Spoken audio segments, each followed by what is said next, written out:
We did this picture directly after The Outsiders in Tulsa, Oklahoma. We had a 2-week break between the two pictures, and we jumped right into this picture. We got a call from Francis, very excited, saying, come on, I want you to produce this movie. And it's written by this gal, S.E. Hinton, and she comes from Tulsa, Oklahoma. And that's where you grew up, right? And I go, yeah. Well, when Francis first mentioned me, he would like to do another of my books and said, what have you done?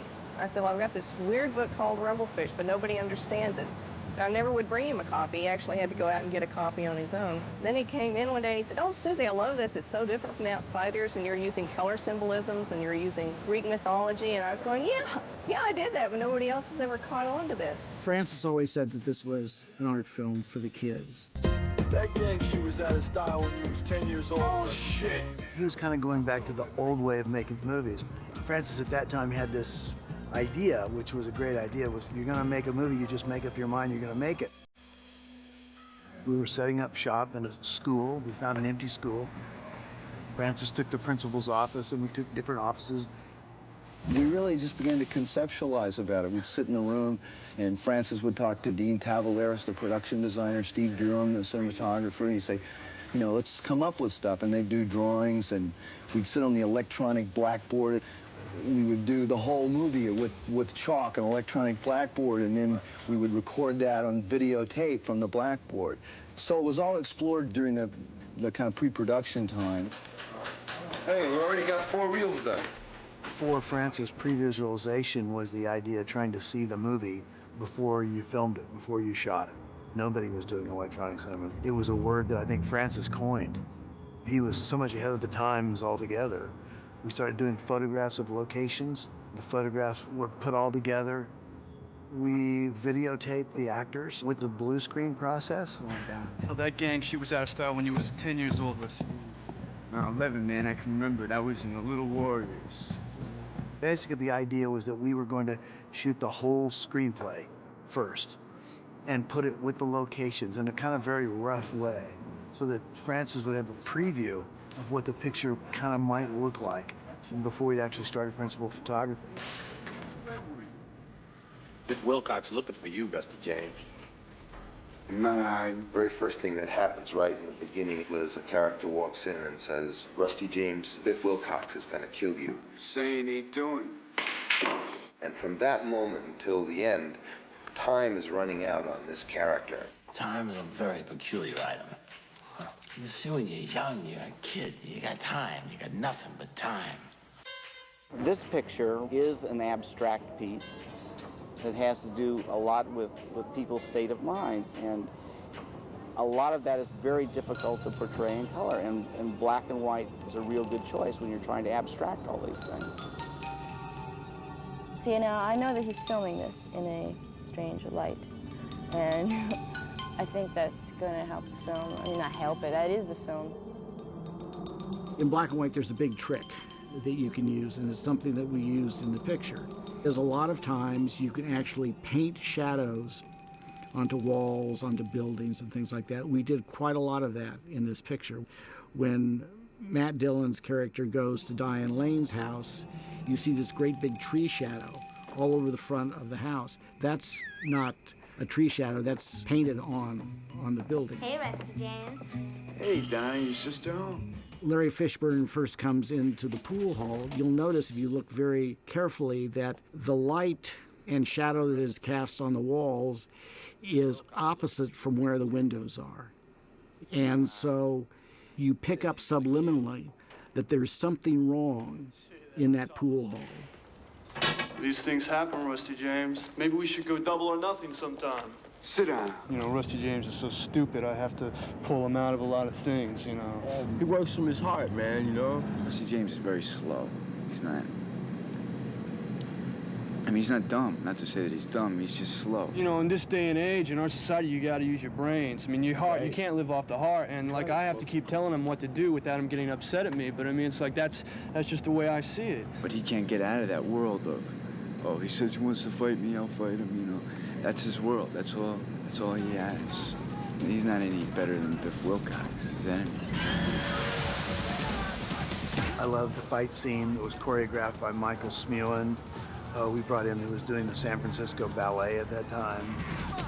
In Rumblefish, we have a motorcycle gag to do, and what we did is we took a truck and we cabled the truck off to the front of the motorcycle, and we pulled the motorcycle. When it got to a certain point on this track that we had made, the stuntman had what's called an air ramp, which flings him back. It's kind of like an automatic trampoline.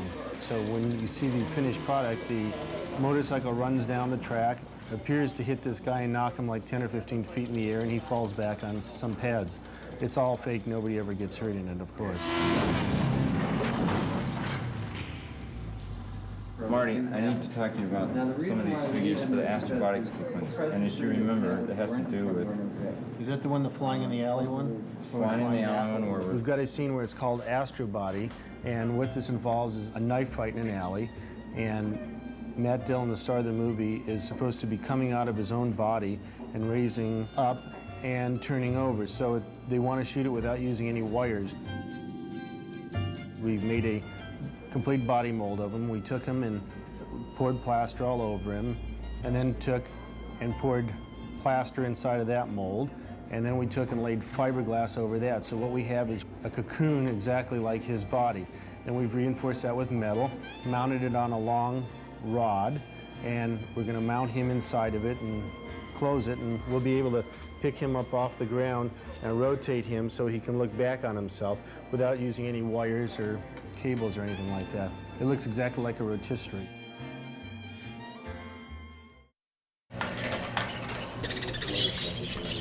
You know he's talking crazy, rambling on about the fish. So you're in that position of wanting to, hey, lay off him, Patterson, lay off him, he's not right. If it isn't strange, it isn't right. One of the things that Francis wanted to do was to have the Siamese fighting fish in color, to make them really stand out, because they were the symbols of the boys fighting. These are Siamese fighting fish. Went through the whole gamut. We had all these meetings, and when I went back to the office the next day, I said, this is very simple. All we need to do is we'll photograph the fish in color, the water is clear, the gravel is gray, and we'll have a back screen projection of the boys looking in, and that's in black and white. And then all we need to do is we'll just cut those sections into the print. And it was a very, very simple solution, and that's what we did. Francis, I didn't know you were listening. I swear to God. And this is like, the technology thing. I'm a little backwards. They call me a primitive. You know what I mean? Dennis was on Apocalypse with us, and we had some pretty crazy times with him then. Line, say yes or no. Let's just shoot. No, wait a second. That's right. Wait a second. Let's, come on, man. Parker. Let's go on the next minute here, please. 8:15. Camera. Could I try one more? I think that there was some kind of a record set on Rumblefish, like 47 takes that were done with Dennis Hopper one night. This will be 448, take 5. An acute perception, I mean, that doesn't make you crazy. Could you talk more? But however, sometimes it can drive you crazy, an acute perception. Francis really pushed him. I wish we'd talk normal, because... And he got a really great performance out of Dennis in that movie.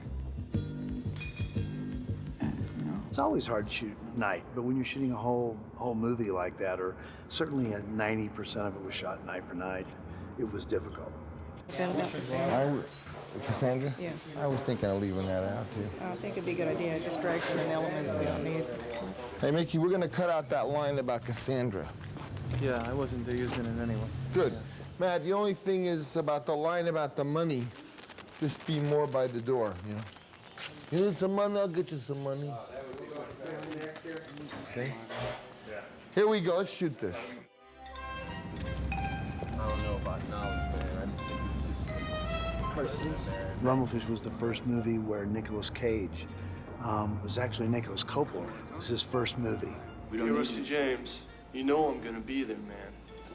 Smokey, being the character of Smokey, he came from Japan in terms of management. He came from Shakespeare in terms of Iago, and he came from Florence in terms of Machiavelli.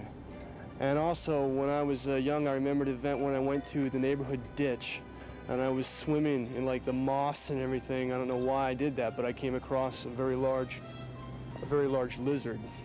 And I noticed that on his face he had a smile, and then he went so far as to bite me. And I realized that the smile wasn't because he was smiling, simply because he just liked to bite, you know. And I put that into the character. And so if you put all these things together, then you get Smokey.